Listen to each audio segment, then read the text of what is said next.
Sounds good. Okay, go ahead and start. Okay, good. Good morning, everyone. Welcome. Thank you so much for joining us today.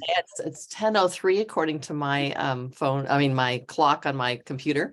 Glad that you've all come. My name is Marianne Haverhill, and I've been a longtime member of the Economic Alliance Board and now chair of this committee, Livable and Sustainable Communities.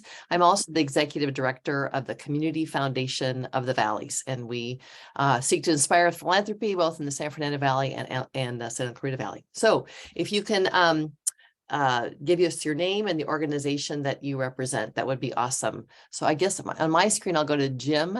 Is it Heimler? Yes. Jim Heimler, architect, James Heimler Architect, Inc. I've been doing the green world since the 60s.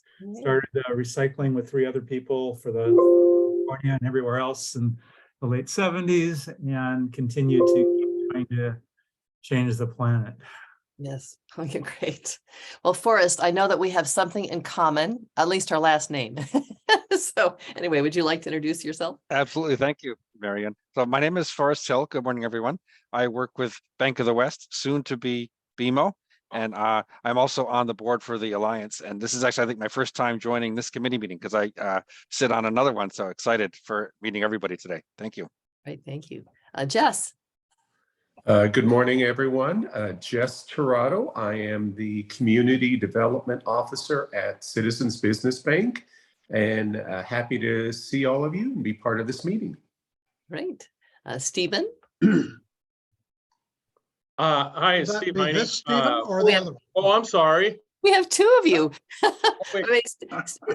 Steve Roy, you want to start? I'm sorry, I didn't realize there were more than one. Stephen Roy. I'm the Chief Operating and Compliance Officer for Camby's Financial Advisors. We are a small broker-dealer who specializes in community organizations and charitable giving. Great. All right. And the other Steve on the call. Sorry. Yeah, Steve Heine, Current Energy. We're a renewable project developer here based out of Van Nuys. We do solar and starting to do a lot of other just sustainability projects. Great. Good. Audrey. Oh, can't hear you. There we go. My name is Audrey Simons. I am Chief Executive Officer of San Fernando Community Health Center. We are a federally qualified health center located in the city of San Fernando. And my interest in this committee is because health encompasses a lot more than just a medical visit or a prescription. And I see sustainable housing as a major concern for our population. Thank you. Thank you. Ruben. Good morning, Marianne and everyone. My name is Ruben Rodriguez. I'm Executive Director of Pueblo Salud with our office here in San Fernando and one in Palmdale, out in the Antelope Valley. Great. Ruben, I think you and I go back a long ways, don't we? Oh, yes. Yeah. A long way. Long ways. When I used to work at Mend in Pacoima. Yes. Exactly. Yes. Yes. Exactly. Christopher. Yeah, I'm a local entrepreneur with a history in disaster preparedness, and I have some unique perspectives and ideas about innovative ways to make sustainable living for folks that are primarily displaced. So I'm here to monitor and just be a participant in the ongoing proceedings here. Thank you so much. Great. Ray. Hi, everyone. My name is Ray Peltier. I'm the owner of Peltier Architects, and I provide commercial architectural services in the greater Los Angeles area. Thank you. Great. And Dan? Yeah, Dan Blake, retired econ professor from Cal State Northridge, longtime member of this committee dating more than 20 years, as well as the Valley Economic Alliance. So I'm happy to be here and hope to contribute. Great. All right. And then Erica? Hi, morning, everyone. I'm Erica Gass with the Valley Economic Alliance, and I'm happy to be here. And I too, long-term member, almost 19 years on this committee or with the committees. Thank you. Awesome, great. Donna. Hi, I'm Donna Deutschman, CEO of Homes for Families. We build veteran-enriched neighborhoods, which means we're a nonprofit that builds affordable housing for low and very low income veterans with wraparound services that includes financial literacy and other training that helps move veterans up the economic ladder, as well as trauma-informed care to help with PTSD, MSD, and other traumas for both the veterans, the spouses, and the children. So, and Dawn is another longtime friend. We go back a long ways. Great. Aspen. I apologize for my voice. I'm getting over a cold. I am new to the CSUN team, Cal State Northridge. I'm a sustainability and energy or zero waste coordinator, and found this coalition and thought it would be good to kind of sit in and hear what the Valley is doing and how CSUN can be a part of it. Right. And I know CSUN's been a longtime partner of the Economic Alliance. I'm sure that Sonia would affirm that. Josie. I'm sorry, Josie. Hi, can you hear me? Yes. Okay, wonderful. Good morning. I'm Josie Casarrubias, the program manager at the San Fernando Valley Rescue Mission, where we provide a shelter program for families that are experiencing homelessness, and families can be a single mom, single dad. And recently, we've had a lot of mom and dad with young children that are experiencing homelessness. And I'm here today to really just understand what's happening in the community and how I can link my families and what they need with everything that is around us. Call me Hilda. Thank you. Oh, no, I'm sorry, Gail. Okay, so there's somebody's iPad, but I don't know your name. Maybe you can introduce yourself. Oh, maybe they're on another conversation. Are you there? Okay. All right. Can you hear us now? Are you talking to me? I'm sorry. I think yes. It all I'm says so sorry. I I'm sorry you don't know apologize. your name. Yeah. Yeah, it's Hilda Jacobi, the owner of Waste Bank Consulting Services. I'm also in the zero waste space. My mission is to divert waste as much as possible, so to upcycle, recycle, and I'm happy to be here. Great, thank you. Fred Gaines. Hi, Fred. Good morning, everyone. Good morning, I'm Fred Fred. Gaines. I'm chairman of the board of the Valley Economic Alliance. Thank you so much for being with us today. And thank you to Marianne for chairing our meeting. I look forward to the discussion. Thank you. Great, all right. Someone named Pat Salgado. Oh, can't hear you. Unmute, please.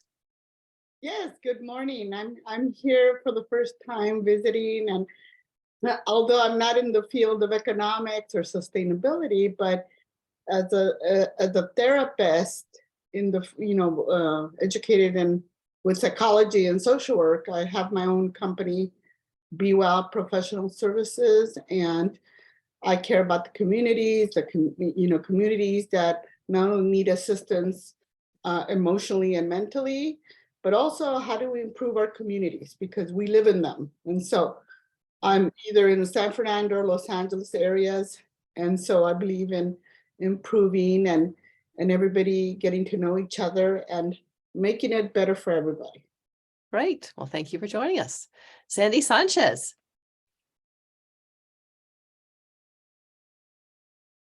Hello, Sandy. Good morning. I'm just trying to figure out how to get to my mute button. Okay. I hope everyone can hear me. Yes. I'm Sandy Sanchez. I'm the Vice President of Policy for 5 Point.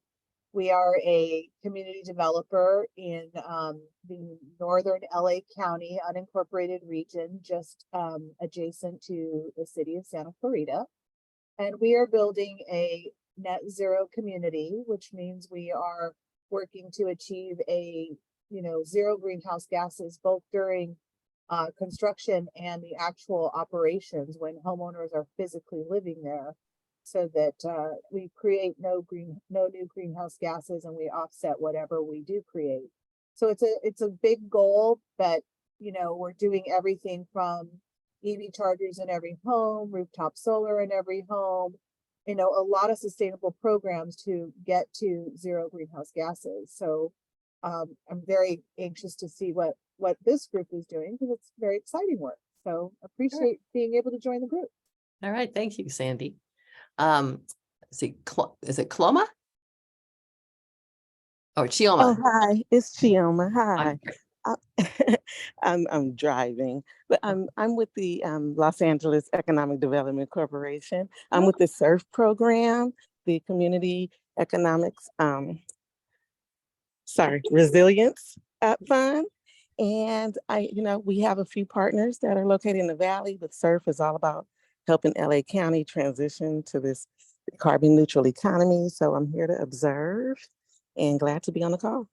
Great. I used to work for LAEDC, so glad to have you with us. Yes, thank you. Is it Denia? Hi, yes, I'm Denia with Skanska. We are a general contractor. We're new to the Valley Economic Alliance, and we'll be working on the San Fernando Valley light rail project that's been on the works for a long time. So just getting to know the community and being part of the committees that we can be part of. Thank you. Great, welcome. Michelle? Hi, I'm sorry, can you hear me? Yes, now we can. Sorry, I'm a little bit late. And I'm sure we're introducing ourselves, it sounds like. Just your name and your organization that you represent. Yeah. Yes, my name is Michelle Lockert, and my organization is Whole House. And I'm also a green consultant with another sustainable production, also called ASAP. And we do green consulting, but particularly LEED and WELL certifications. Great. Welcome. And then Zidar, another longtime friend. Good morning, everyone. I'm Zidar Baradas. I'm on the board of the Economic Alliance. Great. Well, good to have all of you. It's so nice to have a number of new people with us. Thank you for joining us. And also people that represent, given that we're talking about housing today, people that represent various aspects of or sectors of the housing space. So welcome to all of you. Well, great. The Valley Economic Alliance recently approved a new strategic plan. So for 2023 to 2025. So I wonder if Sonia would like to give us now, Sonia Blake, our CEO, would like to give a little overview of that plan. Certainly. Thank you, Marianne, and good morning, everyone. So glad to see everybody here. I'm going to share with you a little bit about our vision for the next 3 years. The Alliance has a long history in the Valley, almost 30 years now, founded after the Northridge earthquake. And we have been helping our region, our 5-city region, including Burbank, Glendale, Calabasas, San Fernando, and Los Angeles, to recover after the earthquake and build our local economy. So let's share a little bit about the Alliance. In just 2 minutes, give you an overview, and you will be able to, let's see, I'm going to put in the chat a link to this so that you can take a closer look at that at your leisure as well. Let's see, but you'll see this is the region that the Alliance serves, and it is largely the Los Angeles region, and then all 5 cities are where we do our work. I want to share with you this is a list of our board of directors, in case you'd like to know the amazing leaders that are involved with us. And I want to share with you our work in our 4 initiative committees. So for our economic development work, we're working on helping companies to access small business assistance. We've been working with LAEDC, in fact, for many years on this, and continue to work with many partners to help our local small businesses, low-income businesses, businesses owned by diverse constituencies to access capital and build and market themselves and find real estate where they can expand and find employees and all kinds of other business growth goals. Erica, if you'd pop in the chat our link, thevalley.net/assistance, so people can find out more about our business assistance programs for themselves, or you can share it with others. It's completely free and we love to help people. We're also working on positioning the Valley to really capitalize and leverage the major sporting events coming to our area, including the 2026 World Cup and the 2028 Olympics. And we are working with developers to really build the underutilized parcels that may be located throughout the Valley to help build housing, to build job creating businesses, and really activate our local area. In addition to economic development, we also do workforce development. And here we're trying to create a pipeline for our workforce, bringing people, especially low-income youth and adults, into training, vocational short-term training, where they can gain skills and certifications to upskill and earn higher salaries, and then move into employment, full-time employment, paid internships, apprenticeships, etc., so that our whole ecosystem and our workforce will be as strong as we can make it. We're also doing some policy work with regard to looking at what our labor market needs in order to grow, and we'll be advocating with our local decision makers to help build it. Thirdly, livable and sustainable communities, and that's what this committee really works on. And that has to do with promoting really smart policy solutions and regional growth for our 5-city region. We're doing a variety of strategic plans and roadmaps in certain policy areas, and we're looking for as much public input as possible. So we'll be doing some of that today as we talk about our housing roadmap, and we talk about a roadmap, beginning to do a roadmap on environmental sustainability. We also work quite a bit on marketing the Valley to visitors and buy local campaigns, as well as really promoting the development of a prosperous and inclusive and environmentally sustainable San Fernando Valley region. So with that, I'd love to just say it's so great that you're here with us. I'd love to encourage everyone who's here for the first time to just introduce yourself in the chat. Everyone actually is welcome to introduce yourself in the chat. If you're here for the first time, also tell us how you heard about the committee meeting, and if you would like to join the committee as a member, because we would love to have you on an ongoing basis as a part of these discussions. So I give it back to you, Marianne, for the rest of the agenda. At some point, we do want to have the committee members approve our minutes, which we can do now, or we can hold to the end of the meeting, whatever is your pleasure. Let me get you off mute here, Marianne. So yeah, sorry that I neglected to do that before we got into our self-introductions. But anyway, for those of you who were at our last meeting, which was back in January, I think, would anybody like to motion to approve the minutes? Now, I can't see all the members of the committee at this point, so I don't know if anybody's. I'll move to approve. This is Audrey. Okay, and then I'll second that. Okay, all in favor? Aye. Aye. Okay. All opposed? Okay, thank you very much. So our minutes from our last meeting are approved. Thank you very much to the Economic Alliance team for that. So now we'll move on to our housing think tank. Sonia Blake, our CEO, called together a group of experts, I think on March the 7th, to talk about the issue of housing vis-a-vis the San Fernando Valley. And so those on the call were representing various elected officials in our region.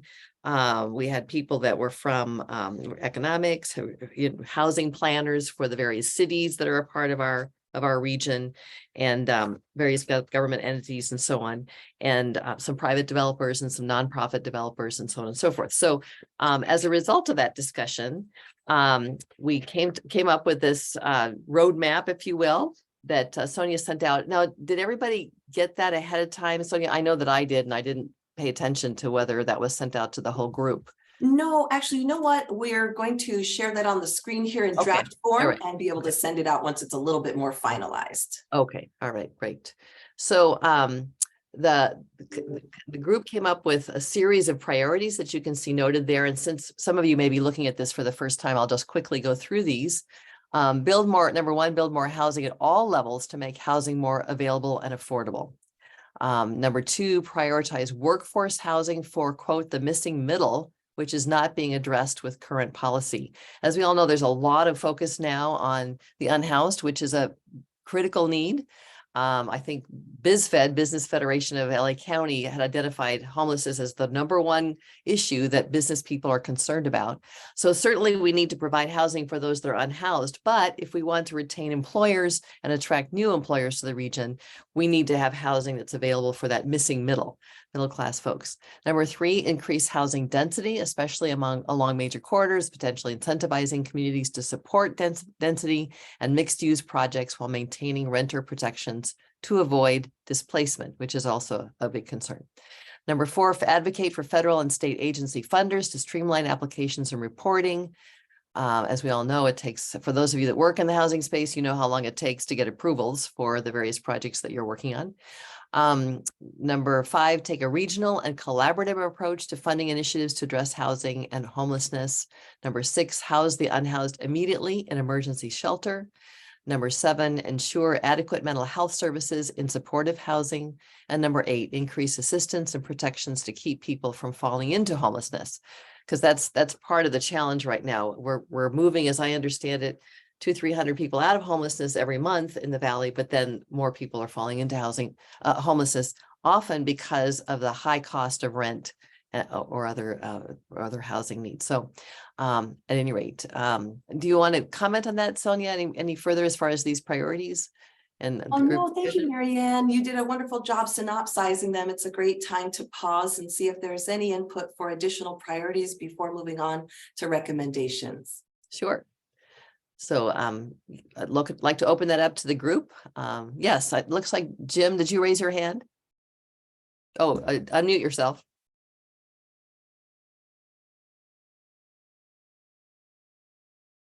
Oh, still can't hear you. There we go. There we Yeah, go. a lot of these issues I've been working on for 20 years plus. So I've got lots of ideas, especially valley oriented or tying the city together. So I don't know, an individual type big projects. These are things I do on my own, no pay or anything like that. And I don't know how to get that across. I noted looking at my website, because most of it's on the website, but from the homeless housing stuff I've been working on, I came up with a system that's quicker, simpler.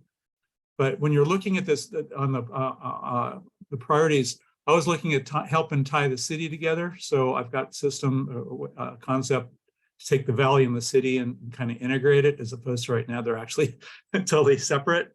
And it's involving all the housing and everything you're talking about, including transportation and Metro and Caltrans and everything else. But it's a huge project. I just ran out of time and money to afford to keep doing what I was doing on it. But if anybody's interested in that, I can show, I can present that conceptually. It's pretty straightforward, though. It's very political, though. Okay. That's All right. great, Jim. Thank you. And I wonder, are there any glaring omissions? Like, did we miss any priorities? We'll also talk about what we think we should be done about these priorities, but we think these 8 pretty much capture it. Does anyone see what's missing, Donna? Yeah, I see that you have the state and here we're federal and state.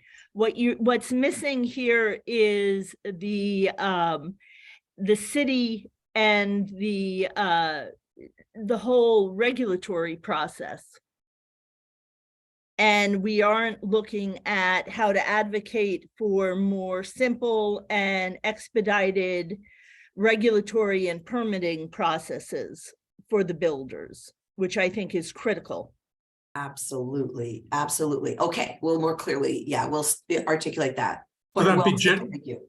That would be similar to general plan things I was just mentioning, but yeah, if you talk about the general plan of the city and how and where they do things, and that would answer that.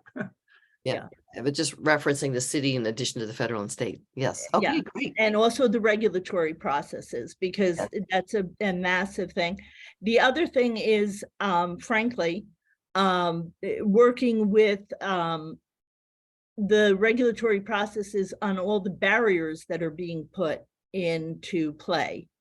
Things like the new art fees that are being put into play, and the all the new fees that are coming up, not the ones that are sustainability initiatives, but the ones that are more onerous. And I think Sandy can join me in some of these that become per unit fees that really raise the price of affordable housing to very difficult levels. Yeah, good point, Donna. Sandy, do you want to add to that from your experience as a housing developer? Yeah, you know, the entitlement process is onerous. Obviously, we have to go through the entire CEQA, EIR, getting those high level approvals, which take forever. You know, in a perfect world on a new infill site, it could be 4 years. In our case, it's a 20-year process. Wow. So, so you get through the entitlement phase, and then you've got to get through the builder phase, and you are encountering issues with all of these fees that have to be paid. And, you know, I think development is being asked to pay for everything. You know, we have to pay for affordable housing. We have to pay for the new roads, all the infrastructure. It's a lot on the backs of development. And I think that our housing, our homeless, our affordability issue is not just a new development issue, because I think new development resolves a lot of those problems. But, you know, putting it all on the backs of development with all of the fees is making housing exponentially much more expensive, taking it away from, you know, the ability for the average workforce housing to be able to afford a home, the missing middle home. And then, you know, because housing is so expensive, something happens, and then that pushes people into homelessness. So I think we have to look at opportunities globally to say, how do we build more housing, but how do we communicate that housing every solution shouldn't come to just development. It should be a broad solution for all of us, because we all have to address it. Yeah. Point well taken. Marianne, just so you know, Ruben has his hand up as well. Oh, okay. All right. I did want to ask, and I'll get to Ruben in just a second, but I did want to ask either Sandy or Donna, just for the rest of us who are lay people or not working in the housing space, could you give an example of that increase in cost because of all these fees? Yes, so I'm building affordable housing for veterans. We're selling our houses highly discounted to the veterans in Palmdale for $250,000. We plan to lose $60,000 on each house, which we fundraise for. The veterans are only paying because they have some third mortgages that disappear over time. They're only paying about $1,800 a month for their mortgage, their taxes, and their homeowners association dues. But with the on these houses, the city fees and entitlements and all of those things are about $70,000. Wow. So out of the 250, roughly 70,000 is all the fees that have been added on. Yeah, out of the roughly, we lose 60. So it's about 310 that it costs to build each house. Yeah, all right. And 70 of that is the fees, the yes. And then we have to put in special kind of artsy things here and there that really don't make it much of a difference to the veterans, but are city requirements because the state trickles down and requires them. Okay, yeah, that's helpful to know. Okay. Ruben, what was your question or comment? Yeah, when I saw, the priorities that were posted up there, I guess, coming from the kind of the nonprofit service side of things, the priorities, I guess they're more geared to trying to deal with the economics of the building of housing, because I just hearing, even if you were to eliminate all the processing fees, you still got to deal with material cost and all that, if assuming it's new buildings. To me, there's still a big gap in terms of affordability for the average person making not even minimum wage, but some kind of livable wage. I know teachers that are struggling to pay rent. I mean, one bedroom can cost anywhere from $1,800 to $2,400 for a one bedroom. I mean, if you got a child or two, it's I don't know. There seems to be a missing component here as to, even if you were to build enough housing, how are you going to keep it affordable for most everybody? Yeah. And one of the things that I think a lot of people don't realize, I used to run this multi-service poverty relief agency in Pacoima. That's how I know Ruben and also Donna. But if you drive down the streets in Pacoima, it looks like, working class homes. You wouldn't think much about it. But what I learned from probably hundreds of home visits to many of the families that we served is that often there was a whole family in one bedroom. So if it's a three bedroom home, it might be three families living together in this one house. It might be 12 to 18 people. So that's the only way that they can make things work. But as you can imagine, for the sake of their children, living in that kind of a home environment can be crazy making in terms of getting homework done and just moving forward with one's life and family life and so on and so forth. So, so I think it's a hidden poverty that many of us don't see in the Valley, but is a reality in terms of the high cost of housing. So just something to keep in mind. Would there be others? Jim, you wanted to add a comment. I was on Link Housing for 14 years. I was chairman there. And one of the big costs was when you go for funding, you've got lots of sources of funding. And so you're doing all the applications back, it'd be great to have one central spot where all the funders come to one spot, one source, one application. That would save tremendous. And all these are tied back to, and it's a plus and a minus, but all the construction's tied back to prevailing wage, as opposed to when you're building a house on your own, it's almost a third the price. And as soon as you start going prevailing with all the extra fees and everything attached to the developer side of life, to make it happen, you just chew up a lot of money. But I do both sides, so I could see it was from a half to a third less to do it just private versus using government funded sources. So maybe there's a way to balance that out, which would achieve what Ruben was talking about a bit also. And I think you're making a great point. And as we get into the recommendations, I think Sonia's actually included something along that line where you're a comprehensive list of all the funding sources that you can access if you're in the field of housing development. But it would go to one person should be able to put it all together. You shouldn't need to have five sources of funds for one project. That costs a lot of money and a lot of auditing. Yeah. So interesting if there was some kind of a broker that could bring all that together for housing developers or something. Yes, good point. Yeah. Great. If I go quickly add one thing, and then there perhaps keep in mind that there's an assumption made that even if we were to, you were able to centralize or cut costs, the building costs, there's an assumption here that saving would be passed on to the renter. I mean, how do you manage that? Saying they would just, somebody would just look at, well, I have a bigger profit margin now. I cut my cost, but I still do the market value on the rent, the current market value, and then there's just more profit. There's no guarantee that savings is going to be passed on to the renter. Right. Yeah. How do you, I guess, control that? Yeah, good point. Any other comments before we move on to the recommendations section of the roadmap that the Alliance has put together? Any other comments? I can't see everybody.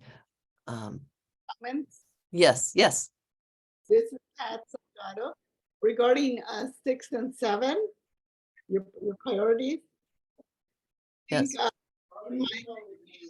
having worked with county mental health, most vulnerable needing also, the clients that would fall into homelessness because of mental health issues, Mm. that if they don't stay in the programs, they get lost out there. And so it's not just that they need the housing, which is, I truly believe in housing first, and then, providing mental health services while in the housing, like for number 7. But also a lot of them fall out because, they just are not either compliant, or they just, they're not organized enough, or they don't have family support or friend support. And some of them in the homeless sector do not want to go into shelters. And those are the ones that are the most vulnerable of all the vulnerable homeless. Mhm. And that's where even mental health, workers can't go out and help because somehow they get lost out there in the communities. And that's where it's not just the housing, it's, are they getting enough from maybe in the region? Are the agencies that are given money by the state and the county, are those big regional providers in the the San Fernando Valley, actually doing all they need to do to get those that are lost out there, the homeless that need the mental health services? But if they don't get engaged, in other words, they have to be engaged even before we get them into supportive housing or emergency shelters. Right. Yeah, it's a great comment, and certainly is a big challenge. And those of my contacts and friends that are working in that outreach space talk about how difficult that is, and building a relationship even before a housing opportunity presents itself for that particular person. So a good comment. Why don't we move on to the recommendations section? Sonia, do you want me to just read through these, or do you want to highlight a couple of these? How do you want to do this? Let's see, I think probably we want to read each of them quickly. Okay. I know that we're short on time, so doing it very quickly, I can synopsize. Yeah. So number 1, is about adaptive reuse and this notion of changing commercial properties into housing in some way, taking retail or office space that's no longer being used. So this is one of the strategies that's being promoted or identified. Expanding the types of development that can be accomplished by right, for example, reducing red tape. I think some of that was talked about. Issuing tax exempt bonds to acquire apartment buildings for workforce housing. Updating the community plans to identifying where can we build this housing, and then increase places where mixed use and multi-use housing can be introduced. Then there's the idea of creating a comprehensive list of where the funding can be obtained and prioritize projects that take a regional inclusive approach. Designing attractive walkable communities, and looking at this model called social housing, where you have a variety of housing price point types in one places with amenities, so that you don't have neighborhoods that start to take on a low income kind of some challenges, but that you have a mixture, and then retaining the naturally occurring affordable housing, and then promoting the construction of accessory dwelling units. So those are the 8. And if there are any other recommendations to add or comments on these, we probably have until about 10:40 or so to deal with this item on the agenda. You said 10:40, or do you mean 10:50? Sorry. Yes, of course. I mean, like 10:45, maybe we should. 10:45. Okay. All right. Good. That's helpful. Sorry. Thank you. Yeah. Does anyone want to add to this list of something that has not been included so far?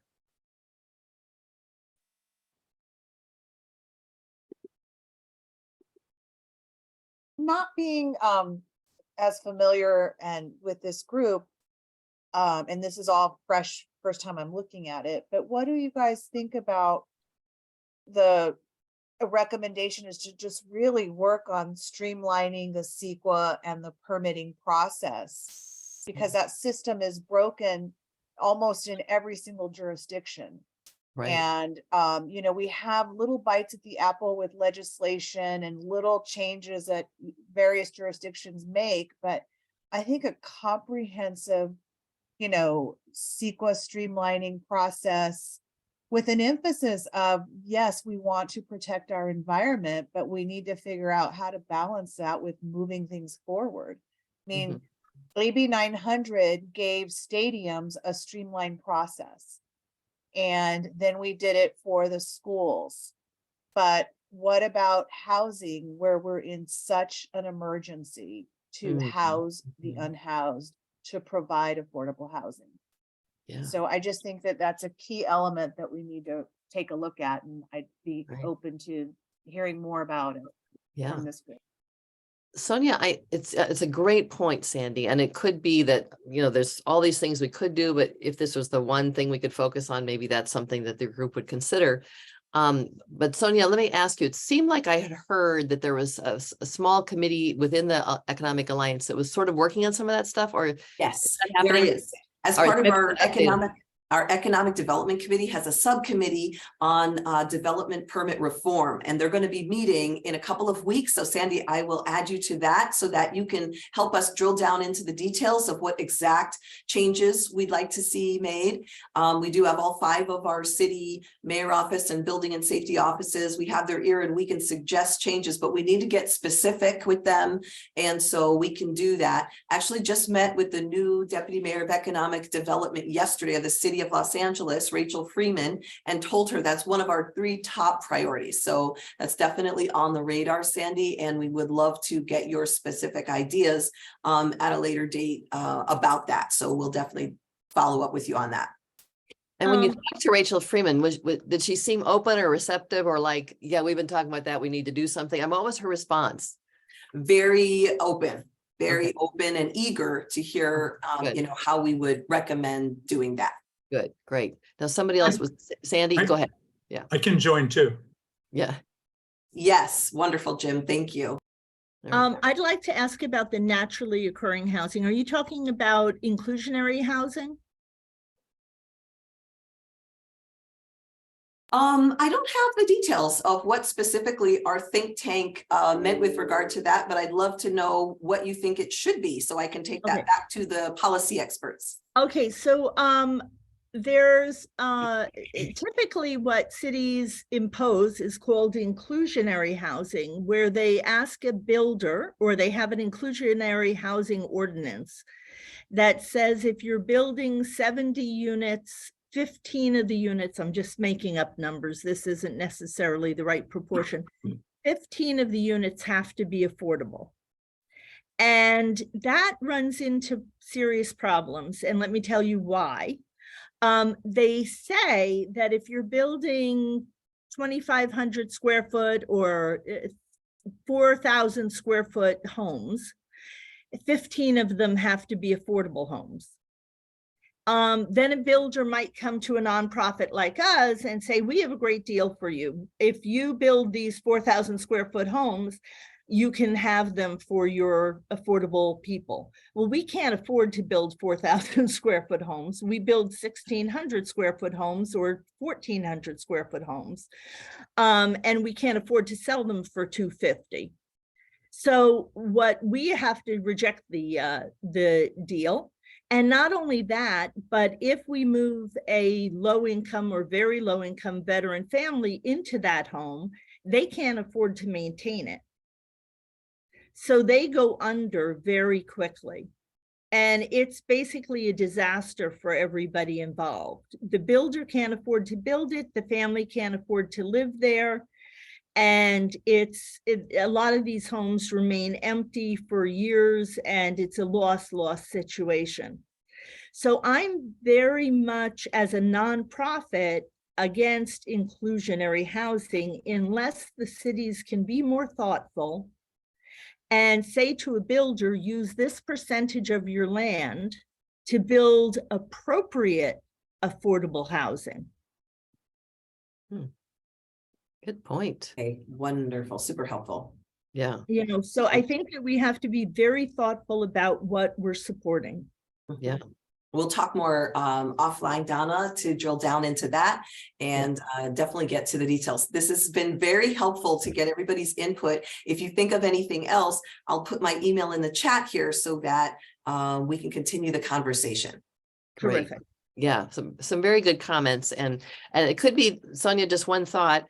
Maybe you want to reorder the recommendations in terms of priority. A couple of things were mentioned here that might be a possibility, just to kind of indicate, you know, these are some priority items as far as this, at least this group is thinking about and talking about. So great. All right. Well, we have limited time, so we'll move on. And discussion. One more. Oh, yeah. I'm sorry, Sandy. Go ahead. Super quick. Yeah. So right now at the state legislature and in the county, we are looking at the high fire severity zone world.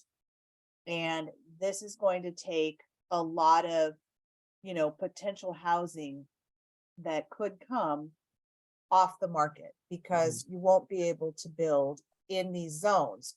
And, you know, for us, we mitigate beyond all mitigation. Homes built from 2010 to today are the most fire retardant homes out there. And I think that we need to look at reasonable mitigation opportunities and not just say one size fits all. This area is in a high fire severity zone and we can't build. Because this looks at, you know, areas like the Getty Museum could not be built today if we were looking at designations with high fire severity zones. I mean, it's just one of those like housing stoppers, totally killing the opportunities for development rather than looking for opportunities to build with good mitigation and good development. And policies like this are just going to stop all housing and create really just infill opportunities, which, you know, we can't do a lot of it. We can, some of it's resolved in an infill area, but not all of it. So, you know, the general plans have identified for the past 20 years appropriate areas of development. And now we're going to say, cities, counties, you can't meet your RENA numbers because now we're going to take this opportunity away. So I think we need to look at state legislation and say reasonable mitigation should always be the first route and pathway rather than just saying no development. Yeah, great comment. Thank you, Sandy. And it's good to have your expertise in the group. Well, why don't we go ahead and move on our agenda?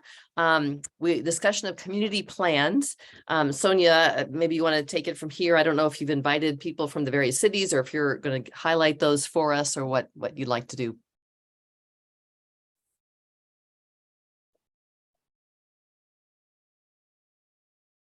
We're not going to highlight the cities, by the way, today. We're going to just, I just provided this for everyone's information, links to some of the plans that are 5 cities currently, that are currently under development. So for example, City of Burbank has an economic recovery plan and they have an economic plan under development. So if you're in the city of Burbank, now's the time to weigh in with their economic development team about the kind of development that you'd like to see in the city of Burbank.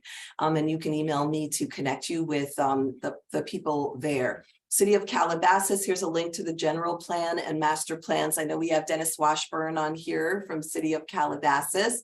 And so there's more information there if you're in the Calabasas area. For Glendale has a strategic plan to check out. And then I'll skip down to item F here. City of San Fernando is developing a downtown master plan. So definitely encourage everyone to check those out if you're in that area. Now for the city of Los Angeles, currently in the Valley, there are 2 community plans that are under development. There's the Southeast Valley Community Plan here, and that encompasses 3 neighborhoods, these Van Nuys, North Hollywood, Sherman Oaks. And then there's the Southwest Valley Plan, which encompasses like Encino, Canoga Park, Reseda, Woodland Hills areas. And so now is the time to really weigh in on how we want these areas to develop.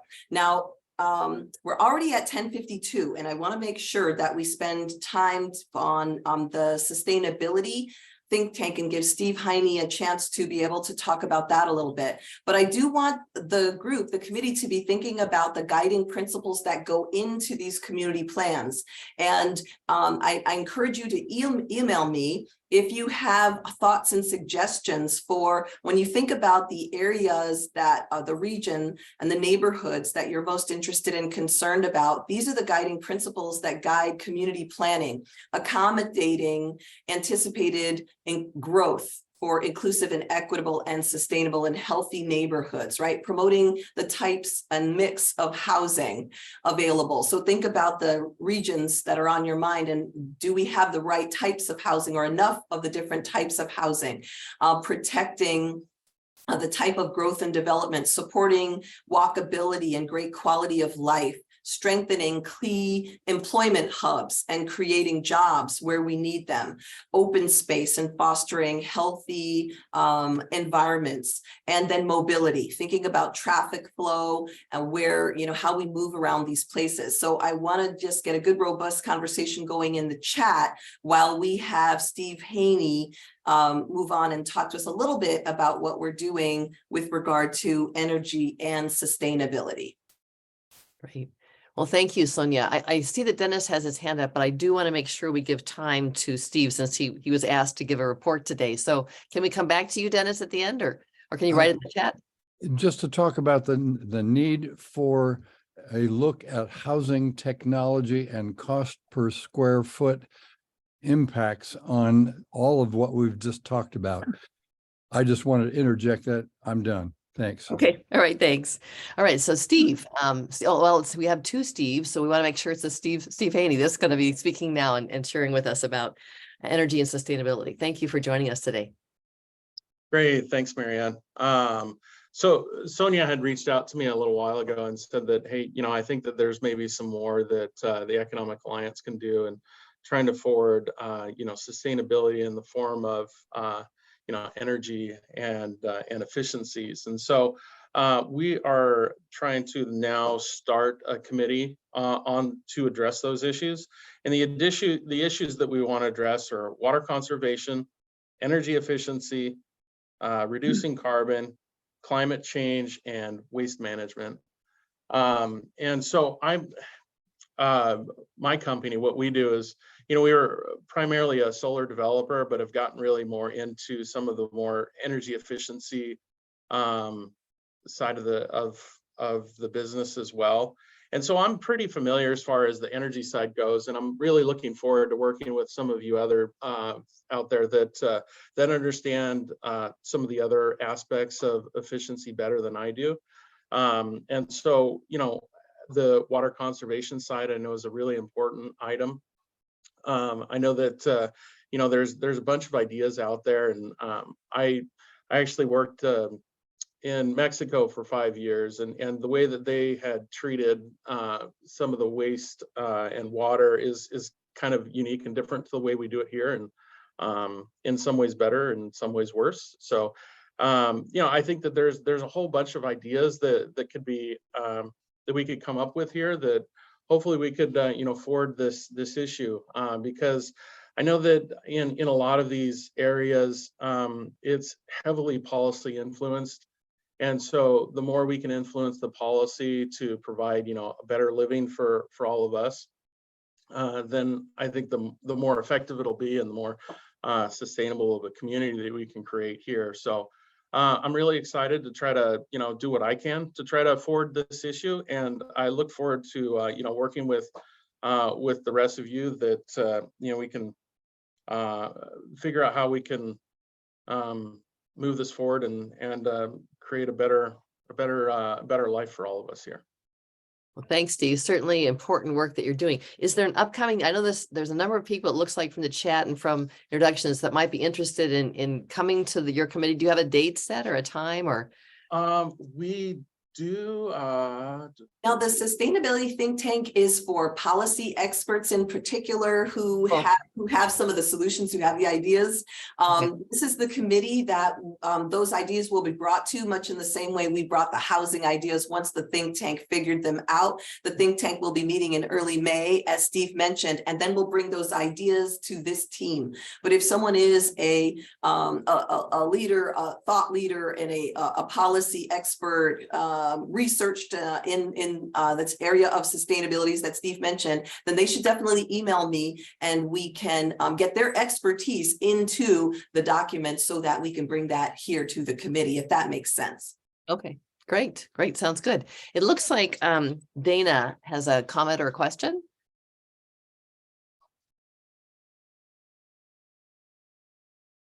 Hi there. Sorry, I was trying to unmute myself and activate my video, so I was present. Sorry, I was late to join the call, but I am listening in, and I wanted to share that I'm working in a really exciting space. I'm a realtor, but my client is building a passive home, which definitely speaks to all the committees that have been discussed thus far. I wouldn't be able to offer new housing opportunities because this is new construction, like we all know, going crazy in the San Fernando Valley. But if you're not familiar with passive house or net zero design, this is going to be no carbon footprint. This is going to be a pretty incredible new way to offer new construction to environmentally conscious buyers and to the community, and it will translate into the multifamily home building application also. So that was why I wanted to join the call, and I'm looking forward to reading the transcript so I can get caught up because I was a little bit late. But I put my information there, and I'd love to get involved in talking to somebody about how exciting that can be for our community and what that means for new construction everywhere and all over the country, but particularly in the Valley. That's great. Thank you, Dana. You're welcome. It's really one of the things I love about living in LA is that there's a lot of innovation happening in many different sectors and spaces. And it's really good to know that there's a lot of innovation that's happening in the field of construction and home building. So, so that's awesome. Well, do we have time for the transportation think tank, or do you want to table that to another meeting, Sonia? You know what? Okay, great question. All there was to say is that in addition to housing and energy and sustainability, there will be a transportation think tank as well. And they will be creating a roadmap as we're doing in the other two subject matter areas. And so if you or someone you know is a policy expert on transportation and what we need here in the Valley, please email me and we'll get those ideas down on paper so we can advocate for that with our leaders. That's it.